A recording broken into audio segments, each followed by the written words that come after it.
کوئی عورت کسی عورت کے اوپر تفاخر اختیار نہ کرے اور اس سے مذاق ان معنوں میں نہ کرے کہ اس کی تحقیر کر رہی ہو۔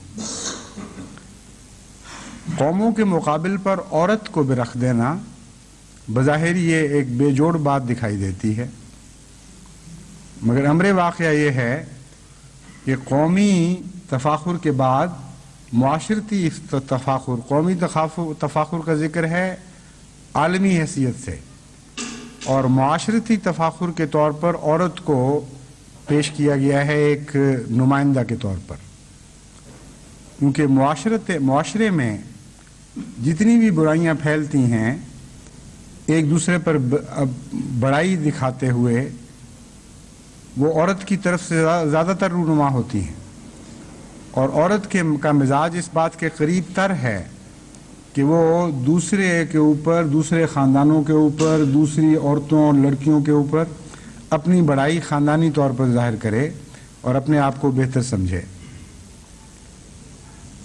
بہت کم آپ کو مرد ایسے نظر آئیں گے جو خاندانی طور پر اپنی فوقیت جتانے کے نتیجے میں کسی لڑائی کو پیدا کرنے والے بنے ہوں، لیکن معاشرے کی اکثر لڑائیاں عورتوں کے ان تانوں کے نتیجے میں ہوتی ہیں کہ تم کس خاندان کی ہو اور وہ کس خاندان کا ہے، اس کی ذات کیا ہے، اس کی قومیت کیا ہے، اور رشتے ڈھونڈتے وقت بھی یہ ساری باتیں چلتی ہیں، اور اگر رشتہ ہو جائے تو پھر بھی مسلسل یہ سلسلہ جاری رہتا ہے۔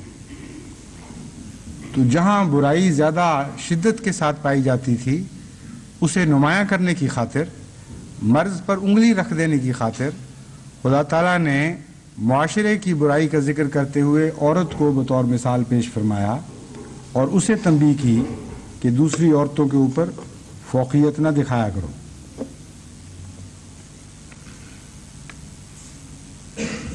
ان دونوں جملوں کے ساتھ عسیٰ ان یکونوا خیرا منہم، عسیٰ ان یکن خیرا منہن کے الفاظ استعمال ہوئے ہیں۔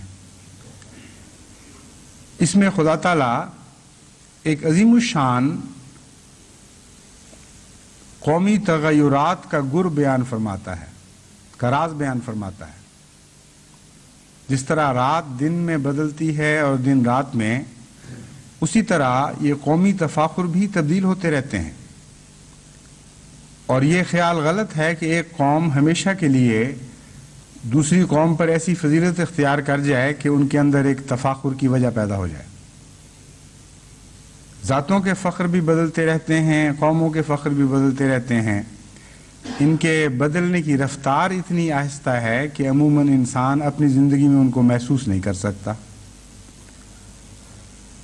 لیکن امر واقعہ یہ ہے کہ اگر پیچھے مڑ کر دیکھے تو خود اپنے زمانے میں ہی ان تغیرات کو پیدا ہوتا ہوا محسوس کر سکتا ہے۔ آج سے 40 سال پہلے یا 50 سال پہلے ہندوستان میں ذات پات کی جس قدر تمیز پائی جاتی تھی، آج اس کا عشر عشیر بھی باقی نہیں رہا۔ انگلستان میں جو نوابی کے تصورات 100 سال پہلے پائے جاتے تھے، آج اس کا 100واں حصہ بھی باقی نہیں ہے۔ وہ قومیں، وہ لوگ، وہ پیشے جن کو بہت تحقیر سے دیکھا جاتا تھا، آج وہ معزز ترین پیشے بن گئے ہیں، معزز ترین قومیں بن گئی ہیں۔ بس قرآن کریم جب یہ فرماتا ہے عسیٰ ان یکونوا خیرا منہم، تو مراد یہ ہے کہ یہ قدریں کوئی باقی رہنے والے قدریں نہیں ہیں۔ اگر خدا تعالیٰ نے ایسا بنایا ہوتا کہ ایک نسل کو دوسری نسل پہ فوقیت دی ہوتی اور ایک قوم اور ذات کو دوسری قوم اور ذات پہ فوقیت دی ہوتی تو ان کے تبدیل ہونے کا سوال ہی پیدا نہیں ہوتا تھا۔ اللہ کی بنائی ہوئی چیزیں، اللہ کی بنائی ہوئی تقدیر کو تو کوئی بدل نہیں سکتا۔ خدا کی سنت تو غیر محول اور غیر مبدل ہوتی ہے۔ تو فرمایا کہ ان کے جھوٹا ہونے کا، ان کے بے معنی اور بے بنیاد ہونے کا ثبوت اس سے بڑھ کر اور کیا ہو سکتا ہے کہ یہ چیزیں بدل جائیں گی۔ آج وہ لوگ جو فخر کر رہے ہیں دوسروں پر، عین ممکن ہے کہ کل وہی لوگ ان پر فخر کر رہے ہوں اور ان کو تحقیر جان رہے ہوں، تحقیر سے دیکھ رہے ہوں، حقیر جان رہے ہوں۔ تو یہ جو عالمی تصورات ہیں جو رفتہ رفتہ رونما ہونے والے ہیں اور بعض دفعہ سینکڑوں سال میں بعض دفعہ ہزاروں سال میں بالکل نظریات کی کایا پلٹ دیتے ہیں، ان تصورات کی طرف اشارہ کرتے ہوئے فرمایا کہ یہ باقی رہنے والی چیزیں نہیں ہیں، فخر کی چیز تو وہی ہو سکتی ہے جو باقی رہنے والی ہو، یہ تو عارضی واقعات ہیں، عارضی رونما ہونے والے عوارض ہیں، ان سے بڑھ کر ان کی کوئی حیثیت نہیں۔ پھر قرآن کریم فرماتا ہے وَلَا تَلْمِزُوا أَنفُسَكُمْ وَلَا تَنَابَزُوا بِالْأَلْقَابِ، کہ ایک دوسرے پر الزام تراشی نہ کیا کرو، تانے نہ دیا کرو۔ لمزہ کا مطلب ہے تان کرنا، کسی کو کاٹنا، زبان سے چرکے پہنچانا، دکھ پہنچانے کی خاطر بات کرنا۔ لا تلمزو، تم ایک دوسرے کو دکھ پہنچانے والی باتیں نہ کیا کرو۔ ولا تنابزوا بالالقاب، اور نام اس خاطر نہ رکھا کرو کہ ناموں کے ذریعے کسی کی تحقیر ہو۔ اور یہ جو بیماریاں ہیں یہ بھی قوموں میں بھی پائی جاتی ہیں اور افراد میں بھی پائی جاتی ہیں، عالمی سطح پر بھی پائی جاتی ہیں اور معاشرتی سطح پر بھی پائی جاتی ہیں۔ بعض لوگ بعض قوموں کے نام رکھتے ہیں یہ بتانے کی خاطر کہ یہ ذلیل اور ادنا لوگ ہیں۔ چنانچہ نگر جب حبشی کو کہا جاتا ہے، سیاہ فام قوموں کو، تو نگر کا لقب ہی تکلیف دینے کی خاطر ہے۔ اور جب امریکہ یا کینیڈا میں پیکی کہتے ہیں کسی کو، یعنی پاکستانی، تو ایک بڑی شدید گالی سمجھی جاتی ہے۔ یعنی بدقسمتی سے پاکستانیوں کا وہاں کردار ایسا رہا ہے یا کوئی اور وجوہات پیدا ہوئی ہیں کہ اس کے نتیجے میں ایک سفید فام قوم نے ہماری قوم کا نام پیکی رکھ دیا ہے، اور یہ بھی تنابزوا بالالقاب کی ایک ذلیل مثال ہے۔ نتیجتاً سکھوں کو بھی پیکی کہتے ہیں، جو بےہودہ کام کر رہے ہوں، ہندو ہوں تب بھی ان کو پیکی کہیں گے، کسی اور قوم سے تعلق رکھتے ہوں، ایک برائی کی نشانی پیکی بن گئی ہے۔ گویا نعوذ باللہ پاکستانی ہر برائی کا مرجع اور منبع ہے، ہر برائی اسی سے پھوٹتی ہے اور اسی میں لوٹ کر آتی ہے۔ اور انفرادی طور پر غلط نام رکھنے یہ تو عام رواج ہمارے ملک میں پایا جاتا ہے۔ اسکولوں میں تو یہاں تک رواج تھا کہ ہر استاد کا ایک نام رکھا ہوتا تھا، اور اصل نام سے بعض لوگ استادوں کو جانتے ہی نہیں تھے، اس برے نام سے جانتے تھے، اور یہاں تک کہ کئی سال گزرنے کے بعد ایک نسل بوڑھی ہو گئی تب بھی استاد کا اصل نام تو یاد نہیں رہا، یہ لقب یاد رہ گیا کہ فلاں صاحب یہ تھے اور فلاں صاحب یہ تھے۔ تو یہ معاشرے کی برائیاں ہیں جن کے نتیجے میں ہر طرف کس گھولی جاتی ہے، زہر پھیلتا ہے، خاندانوں سے لڑتے ہیں، بیوی خاوند سے لڑتی ہے، ساس بہو سے لڑتی ہے، اور سارے گھر کا امن برباد ہو جاتا ہے۔ پھر فرمایا یا ایھا الذین آمنوا اجتنبوا کثیرا من الظن ان بعض الظن اثم ولا تجسسوا ولا یغتب بعضکم بعضا، کہ اے وہ لوگو جو ایمان لائے ہو، بے وجہ خیال آرائیاں نہ کیا کرو۔ اجتنبوا کثیرا من الظن، تم وہموں میں مبتلا رہ کر ہی زندگی گزار دو گے، سوچتے رہتے ہو کہ فلاں نے یہ بات کیوں کی ہوگی، کس لیے کی ہوگی، کس بری نیت سے کی ہوگی، یا فلاں کا یہ فعل کیوں ہوا ہوگا، اور اس کے نتیجے میں اپنے ذہنوں میں ہی کہانیاں بنتے رہتے ہو اور ایک دوسرے کے خلاف نفرتیں پالتے رہتے ہو۔ چنانچہ معاشرے میں بہت سی برائیاں گھروں میں کثیرا من الظن کے نتیجے میں پیدا ہوتی ہیں۔ یہ نہیں فرمایا کہ ظن بالکل نہ کرو، کیونکہ استنباط ایک ظن کا حصہ ہے۔ بعض مواقع پر بعض علامتیں ظاہر ہوں تو ظن کے بغیر چارہ نہیں، لیکن خدا تعالیٰ فرماتا ہے کہ ظنوں میں مبتلا نہ ہو جاؤ، اپنی زندگی کو